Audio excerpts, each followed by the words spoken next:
চলো তোমাদের সাথে একটা নতুন মেম্বারের সাথে আলাপ করাই। এটা হচ্ছে আমার বাপের বাড়ির শালিক পাখি। এ কিন্তু অনেক কথা বলে, কিন্তু অনেক লোকজন দেখে না ভয় পাচ্ছে, কোনো আওয়াজ করছে না। এ সারাক্ষণ বসে বসে বক বক করে, অনেক কথা বলে। আর এই দিকটা দেখো, আমাদের চারপাশে দেখো পুরো সবুজে সবুজ, পাশে খাল আছে।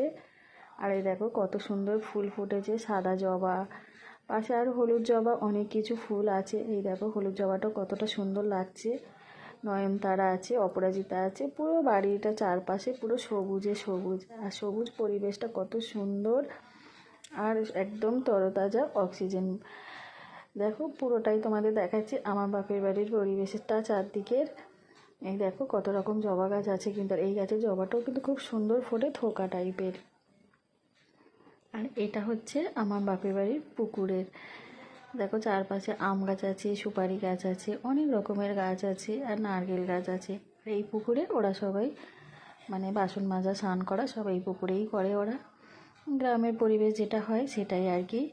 আরও একটা জিনিস দেখাচ্ছি ইন্টারেস্টিং। এটা কি বলো তো, তোমরা অনেকেই হয়তো জানো, অনেকেই হয়তো জানে না। এটাকে আমাদের গ্রাম্য ভাষায় ঘনি বলে, যেটাতে মাছ ধরা হয়। তো চলো টাটা।